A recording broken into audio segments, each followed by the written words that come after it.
lagi dengan saya, Anggra Putri Tania, dan kali ini saya akan membahas tentang perjalanan manusia ke Padang Mahsyar. Padang Mahsyar adalah tempat berkumpulnya semua makhluk yang nantinya akan diadili.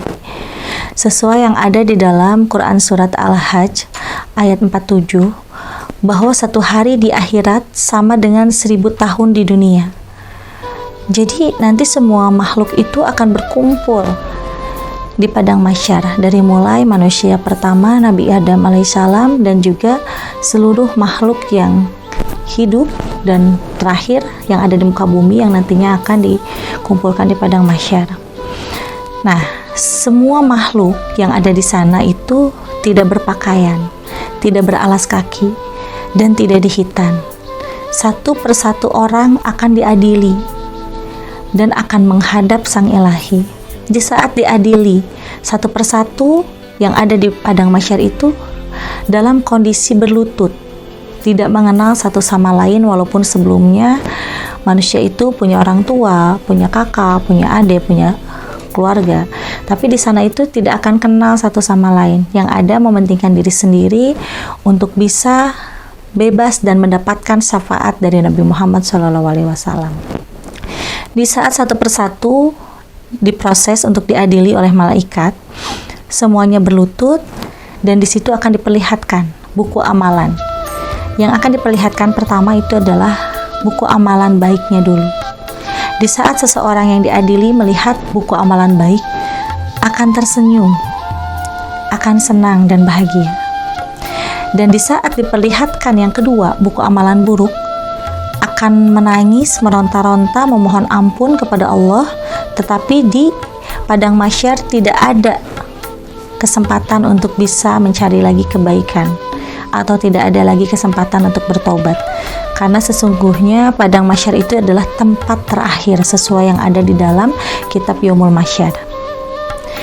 Dan walaupun semua makhluk tidak ada yang berpakaian, beralas kaki, hanya ada satu yang pertama diberikan pakaian adalah Nabi Ibrahim alaihissalam. Dan setelah Nabi Ibrahim alaihissalam diberikan pakaian, yaitu kain untuk menutupi auratnya, Nabi Ibrahim alaihissalam akan mengunjukkan kepada malaikat Jibril alaihissalam untuk seluruh yang berkumpul di Padang Mahsyar untuk diberikan pakaian. Ternyata walaupun tidak berpakaian, akhirnya semua orang yang berkumpul di sana diberikan satu persatu pakaian oleh malaikat Jibril alaihissalam atas perintahnya dari Allah Subhanahu wa taala. Tetapi orang-orang yang berkumpul di sana berbeda cara,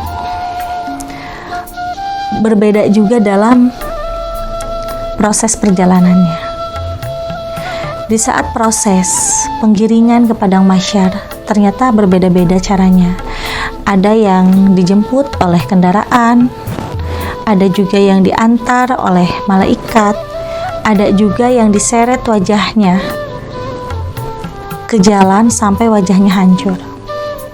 Ternyata yang dijemput oleh malaikat itu adalah golongan nabi dan rasul.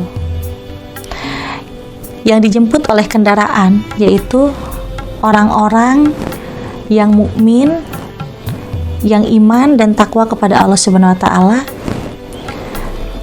Salah satunya orang yang dijemput oleh kendaraan hewan itu adalah orang yang pernah berkurban dan berakikah dengan niatan ibadah ikhlas karena Allah, ridho lillahi ta'ala. Jadi akan menjadikan kendaraan untuk mengantarkan ke Padang Mahsyar dan melewati jalanan-jalanan yang curam yang seharusnya dilewati dengan izin Allah terselamatkan oleh hewan-hewan kurban yang pernah kita kurbankan semasa hidup dengan niatan ibadah dan ridho lillahi ta'ala. Nah, makanya sahabat IMP, di sini kita alangkah lebih baiknya jika mau akikah atau misalkan mau berkurban, itu harus benar-benar ikhlas ya, ridho lillahi ta'ala, agar hewan kurban atau hewan akikah nantinya akan menjadikan sababiah kendaraan kita untuk menggiring kita ke Padang Mahsyar. Mungkin kalau misalkan untuk dijemput oleh malaikat, untuk manusia sekarang sangatlah tidak mungkin. Karena kebanyakan manusia sekarang ini banyak yang mempunyai penyakit hati ya. Dan salah satunya yang mempunyai penyakit hati itu sungguh dijauhi oleh para malaikat. Jadi untuk sahabat IMP pun juga di sini, yuk dari sekarang kita jauhi penyakit hati seperti ghibah, iri dengan pencapaian orang lain, terus memfitnah kepada orang lain. Karena 3 hal yang barusan saya sebutkan itu termasuk ke dalam penyakit hati yang memang penyakit hati itu lumayan sulit untuk dimaafkan oleh Allah Subhanahu wa taala.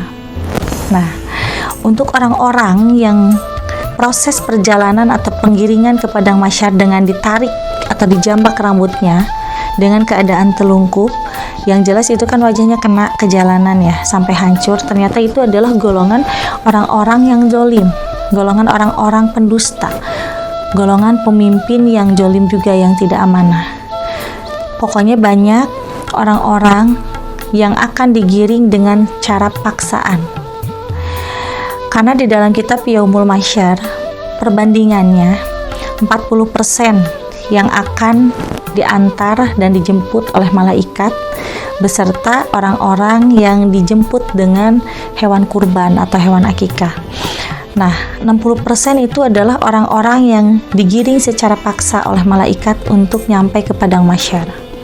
Dan ternyata selain orang-orang yang bisa berkumpul di padang mahsyar, ada juga golongan orang-orang yang diusir oleh malaikat, tidak boleh menginjak padang mahsyar, yaitu golongan orang-orang yang suka berzina.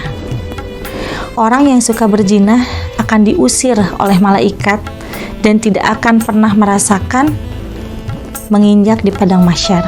Yang ada akan terombang-ambing dan tidak akan pernah bisa melihat buku amalan baik atau buruknya jikalau si penjinah itu belum sempat bertobat semasa hidupnya. Tetapi yang sudah pernah bertobat semasa hidupnya akan sampai ke padang mahsyar dan bisa melihat buku amalan baik dan amal buruknya ketika saat diproses. Jadi di sini ada beberapa golongan ya, selain dari penjinah yang sebelumnya belum pernah tobat, ada juga seperti politisi-politisi yang mengumbar janji tanpa pasti dan juga menyengsarakan rakyatnya. Itu juga golongan orang yang akan diusir di padang mahsyar. Na'udzubillahi min dzalik. Mungkin 2 yang saya sebutkan, karena kalau satu persatu itu banyak ya, karena ada 10 golongan yang diusir, tidak bisa menapaki di padang mahsyar. Nah, di saat orang-orang diadili dan diproses, satu persatu itu akan menunggu atau mengantri dengan waktu yang sangat lama. Matahari akan didekatkan oleh Allah dengan jarak 1 mil kepada orang-orang yang sedang diadili di padang mahsyar. Dan di situ pun juga ada beberapa orang yang nantinya akan diberikan pakaian yang indah. Sebelumnya sudah saya sampaikan tadi, orang pertama yang dikasih pakaian adalah Nabi Ibrahim alaihissalam. Dan setelah Nabi Ibrahim alaihissalam, akhirnya semua dapat bagian satu persatu, baik orang baik ataupun juga orang yang pendosa. Tetapi pakaian itu mencerminkan akhlak kita semasa hidup. Nanti di sana akan ada 10 makhluk yang memakai pakaian indah, yaitu kekasih-kekasih Allah dari golongan Nabi.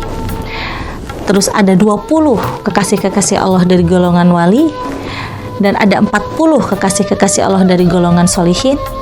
Ada juga dari golongan manusia-manusia biasa yang diberikan pakaian indah hanya 3 orang saja. Yang lain memakai baju, ada yang compang-camping, ada yang memakai baju setengah badan, kelaminnya kelihatan, ada juga yang bagian aurat atasnya juga kelihatan. Jadi sebenarnya pakaian yang nanti akan diberikan di padang mahsyar itu mencerminkan akhlak kita sebelumnya. Nah, terus di sini yang saya lihat di dalam Quran surat Al-Hajj ayat 47, sesuai yang disampaikan di dalam Quran surat tersebut, bahwa satu hari di akhirat itu sama dengan 1000 tahun di dunia. Yang saya lihat dan saya pelajari, itu benar-benar nyata, karena di sana sebelum kita mendapatkan tempat yang benar-benar haknya kita, yaitu di surga atau di neraka, ternyata masih panjang juga di padang mahsyar itu, karena akan masuk ke dalam gerbang-gerbang yang ada di padang mahsyar. Karena di padang mahsyar itu 7 gerbang ke surga akan ditapaki oleh orang-orang yang soleh, 7 gerbang ke neraka itu akan ditapaki oleh orang-orang pendosa. Dan ternyata 7 gerbang tersebut itu ada dalam masa pengadilan hisab. Masa pengadilan hisab itu sungguh luar biasa ya, karena yang baik pun juga, yang akan bisa masuk surga pun juga akan terkena hisabnya juga di situ. Hisabnya seperti apa? Orang yang akan masuk surga akan melewati dulu beberapa gerbang, dan di gerbang-gerbang tersebut itu akan mendapatkan hisaban dari kesalahan kita, baik yang disengaja ataupun tidak disengaja, kesalahan dari keturunan kita, kesalahan dari cucu kita, kesalahan dari orang tua kita. Jadi setiap manusia akan mendapatkan hisab, baik golongan solihin ataupun juga golongan orang yang pendosa. Apalagi orang pendosa yang akan masuk ke dalam neraka, di dalam 7 gerbang tersebut itu akan mendapatkan siksaan dan hisaban yang luar biasa. 7 ke atas, 7 ke bawah itu akan didapatkan hisabannya. Semua manusia akan seperti itu. Nah, ada beberapa yang akan selamat tanpa hisab dan akan masuk ke dalam 7 gerbang itu tanpa mendapatkan hisaban dan siksaan, yaitu golongan orang-orang yang mendapatkan syafaat dari Nabi Muhammad SAW, yang dimana semasa hidupnya orang itu meningkatkan keimanan dan ketakwaan kepada Allah Subhanahu Wa Taala dan selalu mementingkan dulu keluarga dan orang lain tanpa mementingkan dirinya sendiri. Ternyata golongan itu yang bisa mengerajakan ayah, yang bisa mengeratukan ibu. Nah, ternyata salah satunya adalah orang yang seperti itu, yang tidak akan mendapatkan hisaban. Dan juga ada lagi beberapa golongan orang yang akan bisa selamat tidak mendapatkan hisab, yaitu orang yang berani bicara apa adanya tanpa dilebih-lebihi dan dikurang-kurangi. Itu juga akan mendapatkan syafaat dari Nabi, yang dimana nantinya akan bisa bebas melewati 7 gerbang menuju surga.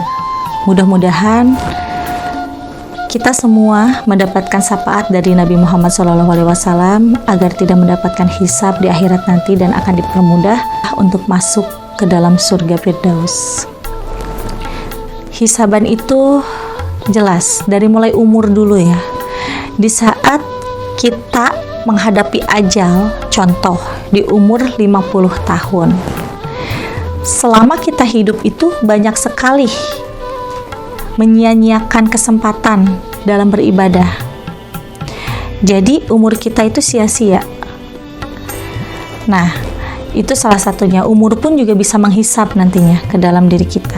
Nah, terus yang kedua, hisaban tentang harta. Orang yang diberikan kekayaan atau mendapatkan harta yang berlimpah, selain dari ridhonya Allah Subhanahu Wa Taala, ada juga kaya karena ujian. Orang semakin kaya, banyak juga yang semakin sesat, yang bisa menggunakan harta tersebut untuk kejelekan atau kemaksiatan. Nah, harta itu pun juga bisa ya untuk menghisap diri kita. Bahkan hisabannya itu sungguh pedih. Mungkin kalau untuk hisaban umur tidak terlalu parah, tapi kalau untuk hisaban harta itu sangat parah, karena nanti tubuh kita akan mengeluarkan nanah-nanah yang sangat berbau busuk yang akan tercium oleh hidung kita sendiri, dan di situ diri kita sendiri pun juga tidak akan kuat untuk menghirup udara bau busuk tersebut. Nah, yang ketiga, tentang ilmu. Banyak orang yang pintar, tapi pintarnya itu kebalinger. Pintar menyiasati sesuatu untuk ketidakbaikan atau kezaliman. Banyak orang yang pintar apa? Contoh, pintar menipu, pintar bersilat lidah, pintar berdusta. pintar mengadu domba, pintar dalam hal kejelekan seperti gibah dan sebagainya. Ilmu yang seperti itu pun juga akan menghisab, karena nanti di saat kita mendapatkan hisaban, orang yang seperti tadi saya sebutkan itu, hisaban ilmu ya, itu akan hilang akal pikirannya. Di saat diberikan baju oleh malaikat, baju itu akan dibuka oleh sendirinya untuk memperlihatkan aurat kepada semua orang yang berkumpul di padang mahsyar. Nah, yang keempat, hisab tentang badan. Badan kita pun juga akan menghisab diri kita sendiri, karena di saat semasa hidup, badan kita diobral kepada yang bukan muhrimnya, atau badan kita itu melakukan hal-hal yang dilarang oleh agama. Contoh, tangan dipakai untuk mencuri, tangan dipakai untuk menyiksa istri, contohnya gitu kan. Terus tangan juga dipakai untuk jahil kepada orang lain. Terus mulut kita dipakai untuk menggibah, mata kita dipakai untuk melihat hal-hal kemaksiatan, telinga kita dipakai untuk mendengarkan hal-hal yang buruk, tangan, kaki, pokoknya seluruh badan kita akan menghisap dan akan berbicara dan akan menjadi saksi di saat proses pengadilan di padang mahsyar. Nah, makanya dari sekarang kita selaku manusia hidup yang masih hidup di muka bumi ini, kita sama-sama memohon ampunan kepada Allah Subhanahu wa Ta'ala agar kita senantiasa diberikan perlindungan dan ampunan oleh Allah Subhanahu wa Ta'ala, dan dari sekarang kita berlomba-lomba mencari kebaikan, karena kebaikan itu banyak caranya. Setiap manusia mempunyai dosa masing-masing, tetapi dosa ini bisa kita hapus sedikit demi sedikit dengan melaksanakan kewajiban yang diperintahkan oleh Allah Subhanahu wa Ta'ala. Kewajiban beribadah yang 5 waktu, kewajiban puasa di bulan Ramadan, terus untuk sunahnya juga kita bisa melaksanakan seperti sholat-sholat sunnah hajat, duha, tahajud, sholat sunnah taubat. Terus kita juga bisa melaksanakan puasa Daud untuk mengerem hawa nafsu amarah kita, untuk mengerem hawa kemaksiatan, dan juga untuk mengerem segalanya tentang hal keburukan, supaya sedikit demi sedikit dosa kita dihapus oleh Allah dan tidak terlalu banyak yang harus dipertanggungjawabkan nanti di akhirat atau di padang mahsyar. Jadi sebenarnya semua makhluk Allah akan berkumpul di padang mahsyar, dari mulai Nabi Adam alaihissalam, Nabi Ibrahim, bahkan Nabi Muhammad SAW pun juga akan ikut berkumpul di padang mahsyar. Nah, nanti orang-orang yang mendapatkan syafaat dari Nabi, golongan-golongan orang yang tadi saya sebutkan, yang mengerajakan ayah, mengeratukan ibu, yang bisa bicara apa adanya tanpa dikurangi dan dilebih-lebihkan. Itu salah satunya lah, karena kalau disebutkan ini panjang ya. Dan yang mendapatkan syafaat dari Nabi itu akan dikelilingi cahaya putih yang nantinya masuk ke dalam 7 gerbang surga, yang nantinya akan masuk ke dalam 7 gerbang sebelum menuju surga itu dengan tanpa hambatan, tanpa hisab, insya Allah. Karena itu sudah ada di dalam kitab Yaumul Mahsyar, dan juga sudah ada di beberapa ayat-ayat suci Al-Quran yang pernah ditegaskan dalam terjemahnya dan juga di dalam sabdanya Nabi.